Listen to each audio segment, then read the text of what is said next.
अस्सलामुअलैकुम। हम 9th class की केमिस्ट्री के चैप्टर 6 को डिस्कस कर रहे थे। आज हम इस चैप्टर का न्यू टॉपिक स्टार्ट करेंगे, that is the concentration units, कि हम किस किस तरीके से डिफरेंट यूनिट्स को यूज़ करते हुए किसी भी सॉल्यूशन की कंसंट्रेशन को कैलकुलेट कर सकते हैं। Now so what is concentration, कि कंसंट्रेशन क्या होती है। आपको पता है कि जब भी सॉल्यूशन बनता है उसके अंदर दो चीज़ें प्रेजेंट होती हैं। सॉल्यूट आपका कम क्वांटिटी के अंदर प्रेजेंट होता है, जबकि सॉल्वेंट जो है वो लार्जर क्वांटिटी में आपके पास प्रेजेंट होता है। अब ये जो सॉल्यूट की मिकदार है किसी सॉल्वेंट के साथ जो मिक्स हो रही है और सॉल्यूशन को फॉर्म कर रही है, ठीक है, यानी उस सॉल्यूशन के अंदर जो सॉल्यूट है उसकी क्वांटिटी या उसकी अमाउंट को हम क्या कंसिडर करते हैं, कंसंट्रेशन कंसिडर करते हैं। ठीक है, यानी किसी सॉल्यूशन के अंदर कितना सॉल्यूट प्रेजेंट है उसको हम उसकी कंसंट्रेशन के थ्रू जज कर रहे होते हैं कि आया इसकी कंसंट्रेशन कितनी है। अगर उसमें सॉल्यूट ज़्यादा प्रेजेंट है तो उसकी कंसंट्रेशन क्या होगी, हाई होगी। अगर उसमें सॉल्यूट जो है वो लोअर है यानी कम क्वांटिटी में प्रेजेंट है तो उसकी कंसंट्रेशन भी लोअर होगी। ठीक है, समझ में आ गया कि कंसंट्रेशन क्या होती है, क्लियर। और कंसंट्रेशन को हम इस तरीके से भी समझ सकते हैं कि it is also the ratio of amount of solute to the amount of solution. ठीक है, अच्छा यहाँ पर आपको कुछ यूनिट्स बताए गए हैं और उनकी कन्वर्जन्स भी बताई हैं। अगर आपके पास 1 लीटर है तो वो किसके बराबर है, 1 डेसीमीटर क्यूब के, या आप 1 लीटर कह लें या 1 डेसीमीटर क्यूब कह लें, एक ही बात है। इसी तरीके से 1 ml कह लें या 1 सेंटीमीटर क्यूब कह लें, एक ही बात है। और 1 लीटर किसके बराबर होता है, 1000 ml के।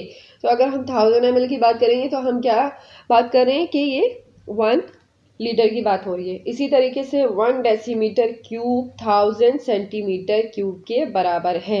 यानी अगर हम लीटर की बात करेंगे तो 1 डेसीमीटर क्यूब बराबर है और 1 डेसीमीटर क्यूब जो है वो 1000 सेंटीमीटर क्यूब के बराबर है। ठीक है, अच्छा, अब ये जो हम किसी भी सॉल्यूशन की कंसंट्रेशन को डिफाइन कर रहे हैं उसके बहुत सारे यूनिट्स होते हैं। ठीक है, लेकिन हम आपके कोर्स के अंदर सिर्फ 2 ही यूनिट्स को डिस्कस करेंगे। ठीक है, एक आपका परसेंटेज आ गया जिसके अंदर आपकी मास बाय मास परसेंट है, मास बाय वॉल्यूम परसेंट है, वॉल्यूम बाय मास परसेंट है and volume by volume percent है। ठीक, और दूसरा यूनिट जो आपके पास आता है वो है मोलैरिटी। ठीक है, मोलैरिटी का दूसरा यूनिट के अंदर भी हम कंसंट्रेशन मालूम करते हैं, लेकिन उसका यूनिट हम उसमें एम यूज़ करते हैं। जबकि जो ये फर्स्ट है परसेंटेज आपका, इसमें 4 तरीके से हम यानी 4 तरह से अलग अलग 4 तरीक़ों से हम किसी भी सॉल्यूशन की कंसंट्रेशन को मालूम कर सकते हैं। तो फर्स्ट आपके पास है मास बाय मास परसेंट। ठीक है, इसमें क्या होगा कि आपका जो मास है, mass of solute divided by mass of solute plus mass of solvent, यानी मास ऑफ सॉल्यूशन या mass of sample multiply by 100। ठीक है, मास बाय मास में क्या करना है, आपको जो सॉल्यूट आपने जितना लिया था उसको आप टोटल वॉल्यूम जो सॉल्यूशन का है उससे डिवाइड कर दें और मल्टीप्लाई कर देंगे 100 से, तो आपके पास ये आ जाएगा मास बाय मास परसेंट। ठीक है, now the second is mass by volume percent. इसमें क्या होगा, आप मास ऑफ सॉल्यूट को डिवाइड कर देंगे वॉल्यूम ऑफ द सोल्यूशन से। ठीक है, जैसे 5% मास है आपका सॉल्यूट का और वो डिज़ोल्व हुआ है 100 ml में, तो आप उसकी परसेंटेज ले लेंगे। ठीक है, फिर थर्ड है आपका वॉल्यूम बाय मास। अब वॉल्यूम क्या होगा, वॉल्यूम लिया जाएगा सॉल्यूट का कि वॉल्यूम कितना था और उसको डिवाइड कर देंगे हम मास ऑफ सॉल्यूट से, तो आपके पास यहाँ पर आ जाएगी वॉल्यूम बाय मास परसेंटेज। ठीक है, फिर फोर्थ आपका है वॉल्यूम बाय वॉल्यूम परसेंट। इसमें क्या हो रहा है कि वॉल्यूम ऑफ सॉल्यूट को हम डिवाइड कराएंगे मास ऑफ सॉल्यूशन से। ठीक है, कि जितना भी उसका मास होगा उसको हम डिवाइड कर देंगे। अब इन बातों को, ये जो 4 डिफरेंट तरीके हमने सीखे हैं परसेंटेज यानी कंसंट्रेशन के यूनिट परसेंटेज को निकालने का जो तरीका है 4 तरीक़ों से, अब इसको हम न्यूमेरिकल बेस यानी न्यूमेरिकल को सॉल्व करके और अच्छी तरीके से हम समझ सकते हैं इन चीज़ों को। ठीक है, तो फर्स्ट न्यूमेरिकल आपका आता है percent by mass. Calculate the percentage concentration mass by mass of the solution, mass by mass of the solution obtained by dissolving 15 gram salt in 110 gram water। क्या किया है, आपसे कह रहे हैं कि मास बाय मास कंसंट्रेशन हमें पता करके बताएं परसेंटेज में, ठीक है।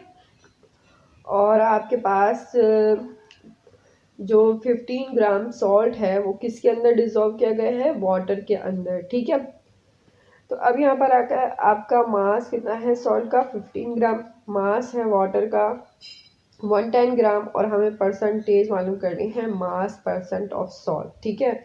सॉल्ट की कंसंट्रेशन पता करनी है। तो total mass of a solution कितना हो जाएगा, 15 + 110 125 हो गया। तो हमने सिंपली फॉर्मूला अप्लाई किया, मास ऑफ सोल्यूट आपके पास 15 था और टोटल वॉल्यूम सॉल्यूशन का आपके पास 125 था। जब आपने 15 को डिवाइड करवाया 125 से और मल्टीप्लाई किया 100 से, तो आपके पास इसकी परसेंटेज आई गई 12%। तो इसमें इसकी सॉल्ट की क्या कंसंट्रेशन निकली हमारे पास, 12%, ठीक है। Thus the concentration of a solution is 12% by mass, ठीक है। अब आपके पास इसकी जो नेक्स्ट एग्जाम्पल है उसमें आपसे कहा जा रहा है कि calculate the volume by volume percent of solution obtain by mixing 25 centimetre cube of ethanol in water to produce 150 centimetre cube of the solution, ठीक है। क्या कहा जा रहा है कि बताइए वॉल्यूम परसेंटेज सॉल्यूशन की। तो आपको यहाँ पर वॉल्यूम दिया हुआ है सॉल्यूट का 25 और सॉल्यूशन का वॉल्यूम आपके पास 150 है। जब आपने वॉल्यूम ऑफ सॉल्यूट को डिवाइड करवाया वॉल्यूम सॉल्यूशन से, यानी 25 को डिवाइड करवाया 150 से, तो आपके और मल्टीप्लाई कराया 100 से, तो आपके पास इसकी परसेंटेज आ गई 16.7%, ठीक है। Thus the concentration of a solution is 16.7% by volume, ठीक है। तो ये परसेंट बाय वॉल्यूम यानी परसेंटेज के अंदर हम किस तरीके से कंसंट्रेशन किसी भी सॉल्यूशन के अंदर मालूम करते हैं, ये वो मेथड था। अब हम इसका दूसरा यूनिट पढ़ेंगे जो है मोलैरिटी, ठीक है। Molarity is defined as the number of moles of solute dissolved in 1 decimetre cube या 1 लीटर, एक ही बात है, ठीक है, ऑफ द सॉल्यूशन।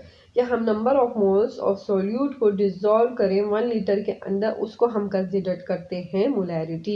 मोलैरिटी क्या है, कंसंट्रेशन का यूनिट है जो कि आपको नंबर ऑफ मोल्स बताता है किसी भी सोल्यूट या किसी भी सब्सटेंस के सॉल्यूशन के अंदर, ठीक है, कि कितने मोल्स प्रेजेंट हैं किसी भी सोल्यूट के उस सॉल्यूशन के अंदर। और इसको हम एक्सप्रेस करते हैं यानी डिनोट करते हैं कैपिटल M से, और इसका यूनिट है मोल पर डेसीमीटर क्यूब या मोल्स पर लीटर, एक ही बात है। अभी मैंने आपको स्टार्टिंग में बताया था कि लीटर और डेसीमीटर क्यूब एक ही बात है। तो अब आप इसका यूनिट या तो मोल पर लीटर लिख लें या मोल पर डेसीमीटर क्यूब लिख लें, एक ही बात है, ठीक है। अब इसको फॉर्मूले को देख लेते हैं कि इसका फॉर्मूला है आपके पास number of moles of solute divided by volume of solution, ठीक है, कि जितने नंबर ऑफ मोल्स हैं यानी 2 है 3 है और जो टोटल वॉल्यूम होगा सॉल्यूशन का 100 है 200 है, उससे उसके डिवाइड करवाएंगे।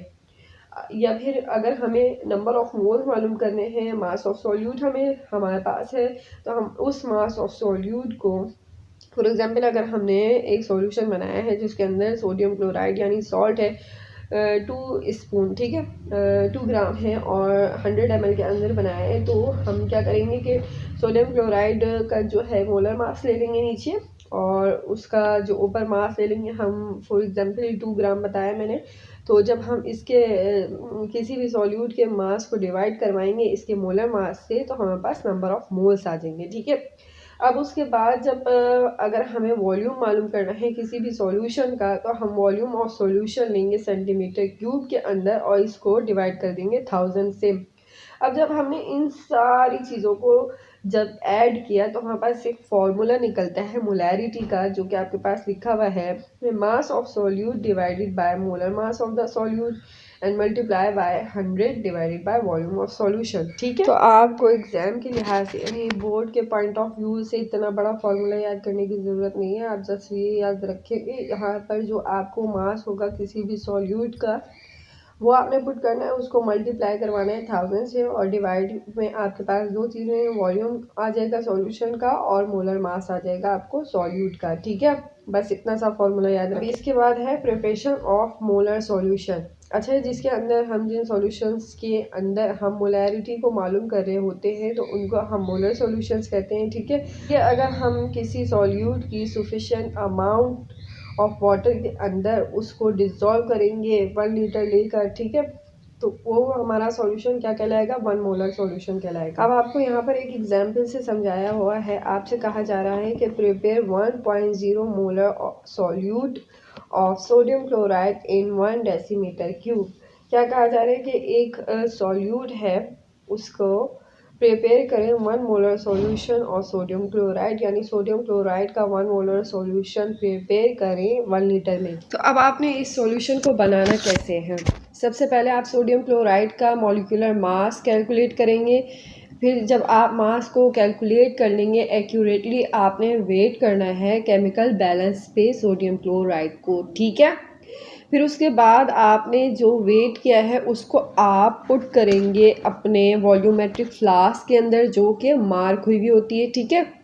और उसमें थोड़ा सा आप वाटर डाल के पहले उसको डिज़ोल्व करेंगे, देन उसके बाद आप इसको फिल करेंगे 1 लीटर तक, ठीक है। तो ये आपका 1 मोलर का सॉल्यूशन बन जाएगा। अगर आप 0.1 मोलर सॉल्यूशन बना सकते हैं तो वो भी उस सॉल्यूशन को बनाने के लिए भी आपको यही मेथड फॉलो करना होगा, ठीक है।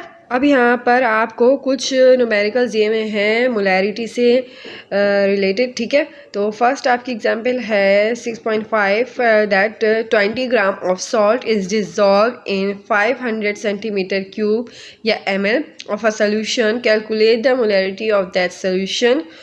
तो आपके पास क्या है, मास ऑफ सॉल्यूट दिया हुआ है, ठीक है। सॉल्ट का क्या मास है 20 ग्राम, और सोडियम क्लोराइड का आप जानते हैं मॉलिक्यूलर मास क्या होता है 58.5 ग्राम पर मोल, ठीक है। और आपको वॉल्यूम कितना दिया हुआ है 500 सेंटीमीटर क्यूब, और आपसे पूछी जा रही है मोलैरिटी, ठीक है। तो आपने सिंपली, ये आपके पास मोलैरिटी का फॉर्मूला है, इसमें आपने सारी वैल्यूज़ को पुट करना है, देन कैलकुलेट करना है मोलैरिटी को। तो आपने यहाँ मास की जगह 20 ग्राम लिख दिया, ठीक है, और 1000 आपके पास कांस्टेंट है, ठीक है। और 58.5 हमारे सोडियम क्लोराइड का मॉलिक्यूलर मास था, जबकि 500 हमारा वॉल्यूम था जिसके अंदर हमें मालूम करनी है, ठीक है। तो इसकी मोलैरिटी आपके पास आ जाएगी 0.683 मोल्स पर डेसीमीटर क्यूब या मोल पर लीटर, एक ही बात है, ठीक है। तो यहाँ आपका न्यूमेरिकल जो है वो कंप्लीट हो गया। अब इस टॉपिक के बस 2 न्यूमेरिकल्स रह गए हैं, 6.6 एंड 6.7 एग्जाम्पल रह चुकी है। अगर आप मुझे कमेंट करेंगे तो वो भी मैं अगली वीडियो के अंदर समझा दूंगी। अदरवाइज़ ये टॉपिक यहाँ पर कंप्लीट हो चुका है, ठीक है। सॉल्यूशन का कंसंट्रेशन ऑफ यूनिट का जो टॉपिक है वो यहाँ पर इस वीडियो के अंदर मैं एंड कर रही हूँ। उम्मीद करती हूँ आपको मेरी वीडियो अच्छी लगी है। प्लीज़ मेरे चैनल को सब्सक्राइब कीजिए। अल्लाह हाफिज़।